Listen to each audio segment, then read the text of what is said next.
Hi friends, welcome back. Saudi Arabia का 56 मुस्लिम देशों पर बड़ा हमला, खुशी से कूदा Bharat. Saudi open alcohol store, OIC. देखिए जरा क्या है न्यूज, कौन सी वाली में थे जहां पे ये बता रहे थे कि उन्होंने ये किया हुआ है कि रेस्टोरेंट्स या कहीं पे, वहां पर सऊदी में था, नहीं वो तो गुजरात में था ना शायद, कि रेस्टोरेंट्स में जो है गुजरात में नहीं होता ना, वो क्या बोलते हैं ड्राई जोन या कुछ है, और सिर्फ रेस्टोरेंट्स में अलाउड होगा क्योंकि लोगों ने आना है। अब सऊदी में, मेरे ख्याल से सऊदी में कि कौन सी जगह पे था कि वहां पे तो टूरिस्ट एरियाज में अलाउड है, होटलों में, मैंने तो यही सुना था। मालदीव्स में था कि कुछ रिजॉर्ट से मालदीव्स में जहाँ पे अलाउड है। हाँ अच्छा, मालदीव्स था कहीं, मेरे को याद नहीं आ रहा था कहाँ सुनी थी, कौन सी जगह की न्यूज़ थी। चलो ये देखते हैं कि भैया सऊदी में ओपन हुआ अल्कोहल स्टोर, क्योंकि इनके में तो माना जाता है ना, शराब को तो गलत मानते हैं। सऊदी के जो इंटरनेशनल होटल्स हैं वहाँ क्या चक्कर था, वी डोंट नो। हाँ वहाँ तो होता ही होगा, वो तो इम्पॉसिबल है क्योंकि उन टूरिस्ट तो कोई आएगा ही नहीं अगर वो ना हुआ। इंटरनेशनल जितने भी होटल्स हैं वहाँ तो देख लो कि कहाँ पे पहले पूरा अपना दिखाते थे कि हम लोग अपने पूरा रिलीजियस है, रिलीजन माइंडेड, और उसको स्ट्रिक्टली फॉलो करते हैं। अब धीरे धीरे जब उनको दिख रहा है कि तेल से तो अब हम कोई फायदा नहीं होने वाला, तेल तो हमारा खत्म होने वाला है, अब टूरिज्म की साइड में जा रहे हैं। अब टूरिज्म की साइड में जा रहे हैं तो उनको देखो कितने चेंजेस करने पड़े हैं। अगर कट्टरपंथी होगी तो टूरिस्ट कहाँ से आ जाएंगे, तो वो चेंजेस ला रहे हैं। फिर अगर भैया अल्कोहल नहीं हुई तो टूरिस्ट कहाँ से आएंगे, तो फिर वो भी चेंज कर रहे हैं। तो अपने मतलब ये सब देखो कि कैसे लोग, मैं कह रही हूँ देश भी चेंज हो जाते हैं जब देखते हैं भैया अपना तो यहाँ पे पैसों का नुकसान होने वाला है।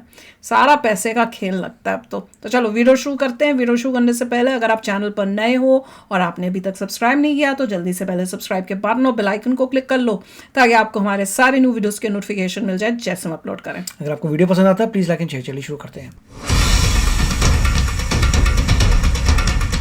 आप इसे कर्मों का फल ही कहिए कि मुस्लिम देशों के सबसे बड़े संगठन ओआईसी ने जैसे ही राम मंदिर पर जहर उगला, उसके तुरंत बाद ओआईसी को तगड़ा झटका लग गया। आप ये जानकर हैरान हो जाएंगे कि ओआईसी पर सबसे ताकतवर मुस्लिम देश सऊदी अरब ने ही हमला कर दिया है। सऊदी अरब ने एक ऐसा ऐलान किया है जिसने ओआईसी के 56 देशों की नींद उड़ा दी है। इस्लामिक देशों का कहना है कि सऊदी अरब लगातार इस्लाम विरोधी फैसले ले रहा है। खबर बहुत शानदार है, भारत के लोग तो इसे देखकर खुशी से कूद पड़ेंगे।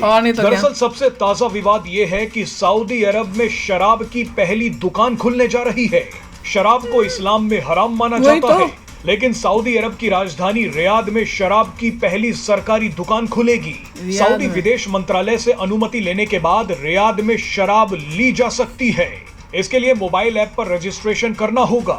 आपको बता दें कि इस्लाम के 2 सबसे ज्यादा पवित्र स्थानों की मेजबानी के कारण सऊदी अरब में शराब प्रतिबंधित थी। देश में शराब का बिकना तो दूर, आम लोग इसका सेवन भी नहीं कर सकते थे, लेकिन अब सब कुछ बदल जाएगा। दुनिया भर के इस्लामिक देश सऊदी अरब के इस फैसले से घबरा गए हैं, छाती पीट पीट कर रो रहे हैं। आपको याद होगा कि कुछ दिन पहले सऊदी अरब की सरकार पहली बार गैर मुस्लिम डेलीगेशन को मदीना लेकर पहुंच गई। ये डेलीगेशन भारत से गया था। आपको मदीना की मस्जिद के आगे साड़ी में स्मृति ईरानी की तस्वीरें याद होंगी। अब सऊदी अरब के कुछ और कदम देखिए जिन्होंने ओआईसी में खलबली मचा दी है। पिछले 3 महीनों से सऊदी अरब की राजधानी रियाद में हर साल होने वाला एक कल्चरल ग्रैंड इवेंट हो रहा है। ये जश्न हर साल अक्टूबर से मार्च तक चलता है, लेकिन इस बार ये इवेंट ऐसे समय पर हो रहा है जब इजराइल हमास को चुन चुन कर मार रहा है। कई इस्लामिक देशों का कहना है कि सऊदी अरब पैसा कमाने के चक्कर में ये इवेंट करा रहा है, जबकि सऊदी अरब को हमास और फिलिस्तीन के लोगों के साथ खड़ा होना चाहिए था। वैसे आपको बता दें कि सऊदी क्राउन प्रिंस मोहम्मद बिन सलमान जानते हैं कि तेल खत्म तो खेल खत्म, इसलिए देश की कट्टर इमेज को बदलना होगा, कमाई के नए तरीके ढूंढने होंगे। सत्ता में आने के बाद मोहम्मद बिन सलमान ने 5 बड़े बदलाव किए हैं। 2018 में देश में सिनेमा घरों को फिर से खोल दिया गया। 1970 के दशक में मौलवियों ने सिनेमा घरों पर प्रतिबंध लगा दिया था। इसके अलावा 2018 में ही महिलाओं की ड्राइविंग पर दशकों से चलता आ रहा प्रतिबंध हटा दिया गया।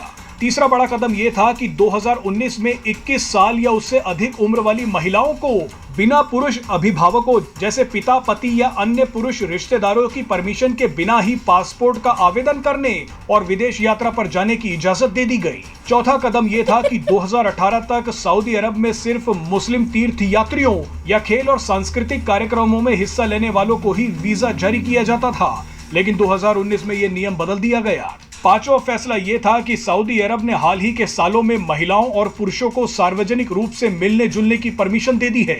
सऊदी अरब में सालों से महिलाओं और पुरुषों के खुलकर मिलने पर प्रतिबंध था। मतलब भैया लास्ट वाला तो समझ नहीं, मतलब तुम बाहर बात ही नहीं कर सकते, साथ चल नहीं सकते क्या, अनलेस एंड अनटिल तुम हस्बैंड वाइफ हो या कुछ हो, मतलब फ्रेंड्स की तरह जैसे हम लोग जाते हैं कॉलेज के स्टूडेंट्स इकट्ठे घूमने निकले हैं, वो सब वो भी अलाउड नहीं। पर इनको वहां पे अभी भी जो लड़कियां हैं उनको ये बुर्का और इस टाइप से ही निकल सकते, उसके बिना निकल सकते कि नहीं? ओए होए, वो भैया जब तक वो नहीं बदलेगा तब तक तो बाहर से लोग नहीं आएंगे। पर देखो मजबूरी में चेंजेस कैसे लाने पड़ रहे हैं, इसका मतलब इनको बहुत अंदर से इनको रियलाइजेशन है कि बुरा दिन आने वाले, उससे पहले कर लो। वो बाकी जो ओआईसी के देश है ना, वो अभी आंखें बंद करके बैठे हैं, उनको एकदम से ही धक्का लगना है, मेरे को लगता है। जो उनका प्रिंस है वो थोड़े मॉडर्न है, और प्रिंस जो है पूरी कोशिश कर रहा है कि अपनी कंट्री को थोड़ा मॉडर्नाइज करें जिससे वो वर्ल्ड के साथ आगे चल सकें। होता है ही भैया, एक दिन ऑयल ख़त्म होगा तब अगर ऐसे ही स्ट्रिक्ट रहेंगे कोई नहीं आएगा, कुछ नहीं होगा, एक झटके में वो गरीबी आ जाएगी। तो अभी से प्लान करें कि अभी से आप थोड़ा थोड़ा लोगों को यूज़ टू करिए, बाहर की चीज़ों में थोड़ा डाइवर्सिटी लाइए, अलाउ करिए लोगों का ट्रेड, बाहर के लोग आ सकें जा सकें। मजबूरी तो है ही उनकी, क्योंकि मेन तो ऑयल का चक्कर है, मगर वो ठीक है, उसका थोड़ा प्रिंस जो है उसका वो मेरे ख्याल से वेस्ट में पढ़ा हुआ है। कहाँ से पढ़ा? यूएसए से? उसके बाद जो होता है मुझे पता नहीं, और कौन से कॉलेज यूएसए में, तो कौन सा कॉलेज? क्योंकि मोस्टली वहाँ के जितने भी लोग मैंने देखे थे यूएस वगैरह आते हैं पढ़ने के लिए, आते हैं, और उसके बाद टॉप के कॉलेजेस में ही जाते हैं वो मतलब उनका क्योंकि वो तो पैसे पूसे देते हैं, बहुत सेटिंग होती है। तो टॉप के कॉलेजेस जो डोनेशन से ले लेते हैं, जो हार्वर्ड तक लेता है, करेक्ट, सभी ले, तो उस हिसाब से वो लोग जाते हैं, पढ़ के वापस जाते हैं। तो अब वो बंदा अपनी कंट्री के लिए फ्यूचर को देखते हुए बेस्ट करने की कोशिश कर रहा है बंदा, पर बहुत स्लो चल रहे हैं जिस तरह से पता चल रहा है कि क्या हालत, क्योंकि अगर वो कंपटीशन कर रहे हैं यूएई से फिर तो बहुत पीछे चल रहे हैं। उनको नजर आया है यूएई कितना आगे चला गया, हम लोग तो पूरे वहीं के वहीं रह गए, तो इसलिए उसको लगता है कि अगर हम यूएई से कम्पीट नहीं करेंगे तो बहुत पंगा पड़ने वाला। नहीं, मुझे तो सबसे ज्यादा शौक लगा जब वो ये बोले कि थिएटर भी नहीं थे इनके, थिएटर बंद कर दिए थे, अब जाके थिएटर खुले। और फिर वो क्या बोल रहे थे कि तुमको परमिशन लेके वीजा लेना होता है और तभी तुम कहीं बाहर जा सकते हो। मेरे ख्याल से अकेली लेडी नहीं जा सकती कंट्री के बाहर। क्या क्या अजीब है बातें, क्या इतने सालों से इस तरह से लोग जी रहे हैं and they are okay with it. मतलब उनका इतना ब्रेन उस टाइप से किया, उन्हें पता ही नहीं उनके साथ हो क्या रहा है। राइट। इतनी मेरे को कार नहीं चला सकते, कार का तो मुझे पता चल चुका था, और जब पहली बार पता चला मैं इतनी हैरान हुई थी।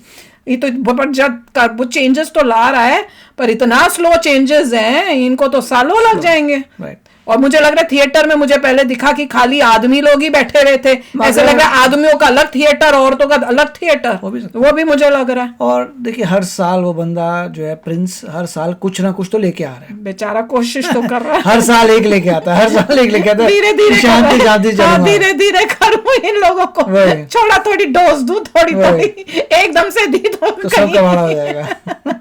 तो चलो अभी शेयर करना अपने थॉट्स, चलते हैं, मिलेंगे नेक्स्ट वीडियो में बहुत ही जल्द। Till then take care and bye bye. तो अगर आप मेरे इस चैनल पे नए हो तो जल्दी से सब्सक्राइब के बटन को हिट करो और बेल आइकन को क्लिक करो, ताकि आपको मेरा जब नया वीडियो मैं लगाऊं आपको उसके बारे में जल्दी से पता चल जाए।